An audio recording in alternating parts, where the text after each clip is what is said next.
Hello and welcome back, where we will find out what the meaning of this is right now.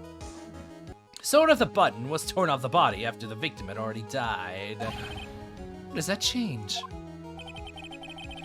Let me ask you one simple question, Edgeworth. Why was the button torn off? What purpose did that serve? What purpose? We now know this button was not torn off during the fight. So the murderer took the time and effort to purposefully rip this from the victim's body. That would mean that the murderer had something in mind, wouldn't it? Mr. Wright, what does this mean? Does this mean you know what the murderer wanted to do with this button? What was it? To pin the crime on guard, I would imagine. That's like the whole motif. There's only one logical reason for doing something like that. It was to pin the crime on Mr. On Guard. On Guard. There is no way anyone would put a bloodied button in their own pants. Yeah, that makes sense. I would never do that. I mean, hypothetically speaking, if I were to have done a murder, I would not put a bloody button in my pants. That's right, Mr. On Guard was set up by the real killer, of course. I feel like this is the whole point. We've come back. We've circled back to this. And the real murderer is... Well, Mr. Wright, who in the world is the real killer, then? Oh, things are getting super cereal. Too much cereal in this bowl as I spit everywhere. Ew. Sure if that didn't come off on camera. Or didn't appear on camera.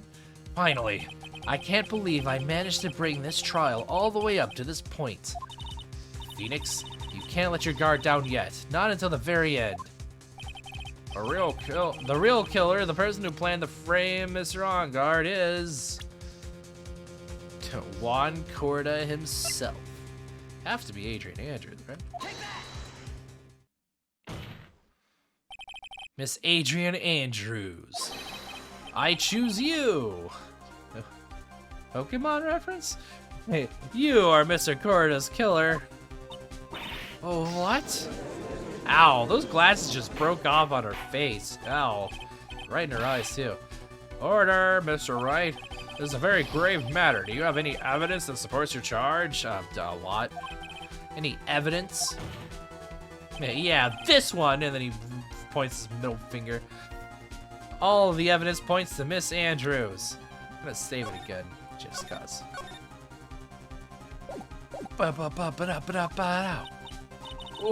How preposterous. You can't stick any of that on me. I can't, can I? Would you care to test me? Then, what about this knife?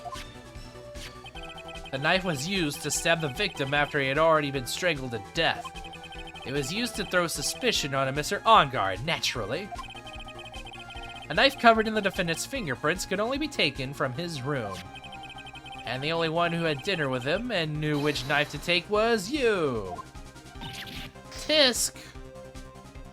New pair of glasses to break off. Then, what? What about the button that was found in Matt's Hakama? This button was removed from the victim's body after he had already died. The only people who could have done so were the person who found his body or the killer. However, if Mr. On Guard was the real killer, there's no way he would have put such incriminating evidence in his own Hakama. Oh no. Sorry, that was... Imagine somebody being so frightened they burp. The only person who could have put this button into Mr. On Guard's Hakama is the person who went to wake him from his nap, which is you yet again, Miss Andrews. I see. What about the empty guitar case? That is also another piece of evidence that incriminates Miss Andrews. That costume was used to hide the real killer's identity as they fled the crime scene. Now, who could have known that was that there was just a No, who could have known that there was just such a costume inside the guitar case? It could only have been the person who prepared the costume for the victim. And that person is you, Miss Adrian Andrews. No, But Miss Andrews' fingerprints were nowhere to be found on the guitar case. And it was you who proved that she was not wearing gloves at the time. That's right. That's because she did not intend on leaving any prints, of course. If anyone had found out that she touched the case, they would have asked her why. So to avoid any prints, she used a towel or something to open it. But the glass of tomato juice is a different story. Miss Andrews purposefully left her fingerprints on the glass to show that yes, indeed, she was the classic dazed discoverer of a dead body. Ah! And to top it all off, there is this photo. A photo of the killer as they exited the scene of the crime. No reasonable person on Earth can believe this nickel samurai is Mr. On Guard. He would be much too short for his own costume if it was him. Ugh. Speaking of how tall people are, Miss Andrews, you're also kind of short in stature, are you not? But please stop. Well, how about it, Miss Andrews? Andrew. I've got her this time for sure. Miss Andrews? I refuse to testify. Uh-oh, what was that? There's a law. It says I can't be forced to testify about something. It can incriminate me. Well, yes. You are absolutely correct, Miss Andrews. The law does provide us with a way to avoid self-incrimination by allowing a witness to not testify if the testimony can cause damage to themselves. What? Oh, come on, Phoenix. Pleading the fifth is not something most people would think to do on the spot. I feel like that'd be the one thing I would always do. You know, hypothetically, if I ever was charged with something in court. Actually, thinking back to yesterday in Mr. Onguard's room. Adrian Andrews. Yes? Think hard about what we just discussed. Think hard about what we just discussed. Understood? Alright. Wapshaw. That's it. That's when Francisca planted this idea into her head. She must have told Miss Andrews to not testify if things looked bad. You did a pretty good job of proving everything up to this point, Phoenix. But there is still one thing you haven't done, and that's prove that she did it. Something I haven't done? Heh. What's wrong, right? Are you finished already? Run out of evidence? I didn't hear you pipe it up, Mr. Edgeworth. And refute anything I just said? Yourself? What is so humorous, Mr. Edgeworth? I'm sure you realize this as well, Your Honor. But everything the good lawyer here has proven up to this point is meaningless. What? Everything you have proven is circumstantial. Huh, damn. If we're bringing circumstantial evidence into this, and I think every single court case we've done up to this point is just thrown out the window. Yes, circumstantial. You have yet to provide a single piece of definitive proof. I mean, proof that Miss Andrews did in fact harbor a wish to murder Mr. Corda. Damn, can't believe we got slapped with a circumstantial thing. Charge. Miss Andrews, did you want to kill Mr. Corda? I believe this may lead to me incriminating myself, so I will abstain from answering. But Miss Andrews, if you do that, it would be the same as admitting your guilt, don't you think? Maybe so, or maybe not. There is nothing to prove it either way. Besides, you don't even know what crime I would be guilty of due to my silence, so come on. It just really... No, she's taking that defiant attitude again. Mia, what should we do? She just admits she did some sort of crime. You're like, ha, you'll never find out what crime I did. Idiots. Somehow we've landed in the worst possible situation, where the defendant admitted that they did a crime but won't speak about it. But I wonder what sort of conclusion we can draw. I don't remember what I was saying, actually. Anyways, I think we've reached a certain conclusion at this point in time. Miss Adrian Andrews has refused to testify. Therefore, she's innocent. And the defense's theory that she is the actual murderer has not been fully substantiated with solid definitive proof. But that's not true. Anyway, in this situation, there is only one thing this court can do. And that is to declare a recess. Recess? I request that both the prosecution and the defendant and the defense look further into this matter. And at tomorrow's trial... tomorrow? Uh-oh. We don't have a tomorrow. If we don't get a not guilty verdict today, then... Please wait, Your Honor. That's not necessary. The trial. Please continue the trial. What are you sweating for? Aw, man, they don't know what sort of catch-22 situation Phoenix has been put into. Your client is getting one more day to live, isn't he? That's not it. That isn't about that. This isn't about that. This isn't about this. Edgeworth, I know you know who the real killer is. Please, let the trial continue. If I don't get the verdict, then Maya. Who the hell is Maya? But it's impossible to continue as long as the witness refuses to testify. Now then, this court is... Uh-oh. Ooh, Mr. Edgeworth. It is not impossible for this trial to continue. Mr. Edgeworth, what are you? It's true, Miss Adrian Andrews holds the right against self-incrimination. However, if the topic of conversation were something unrelated to whatever she may be guilty of, then she has no right to withhold testimony. Yes, that is very true, but... actually, there is one little thing that I'm curious about, Miss Andrews. When you found the victim's dead body, you poured yourself a glass of juice. Yes, and... I can't help but think how unnatural that is. Usually, when one finds a dead body, they are shaken up, not stirring a glass of juice. I get it. I get you. I see what you did there. Shaken, not stirred. So my actions were unusual, but I've already...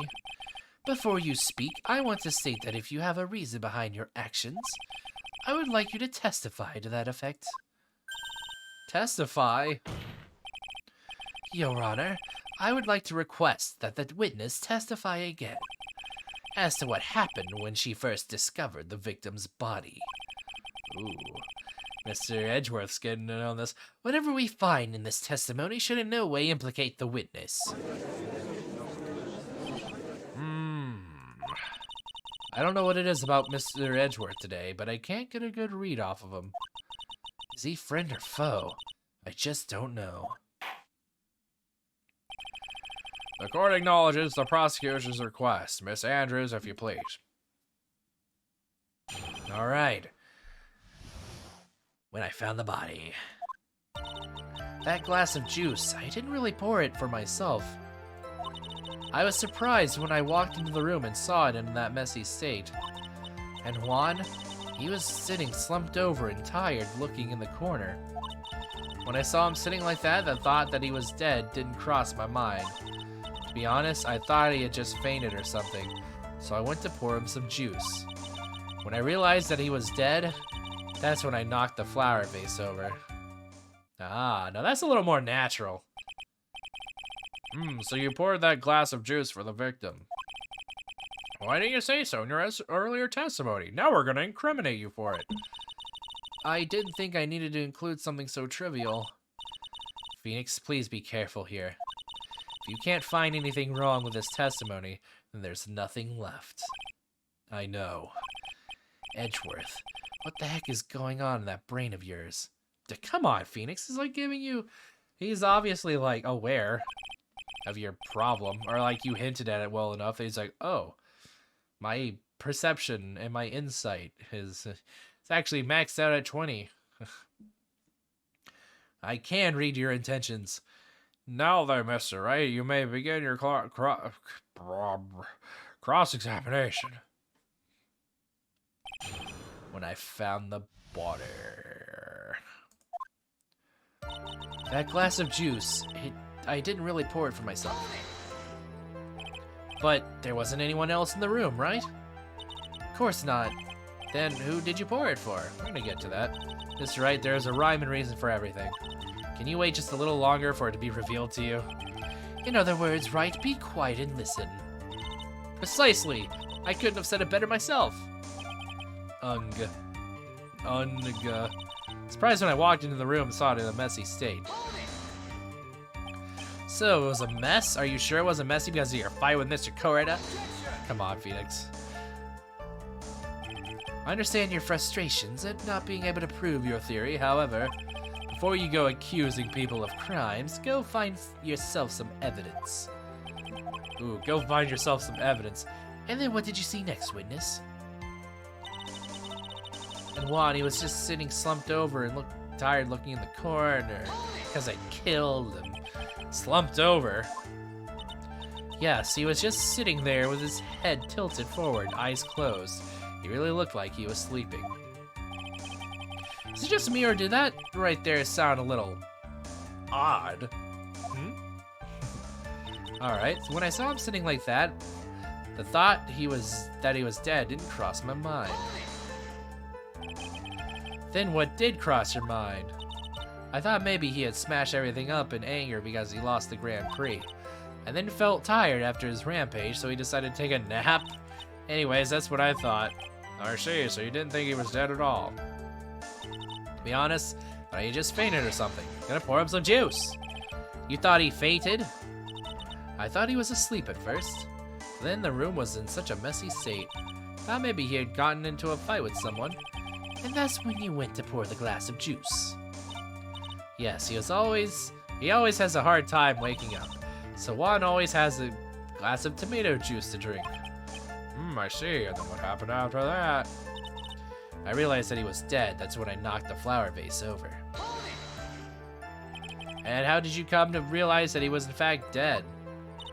I shook him over and over, but I never got a response. So I set the glass down on the dresser and tried to take his pulse. Ah, so now I see what she's doing here. She's, trying to claim that she was like, you know, trying to cover up the fact that there's probably fingerprints of her on his clothes. So she's like, oh, I was just trying to revive him, you know? See if he was actually dead. I was shocked and staggered backward. And knocked the flower vase over, so that's what happened. Yes. This is what it all comes down to. Huh? This is the absolute end for both sides, and Adrian is letting her guard down. Phoenix, now is the best chance yet to kill the prosecution's case. Isn't that a bit harsh? Miss Andrews, will you tell the truth this time?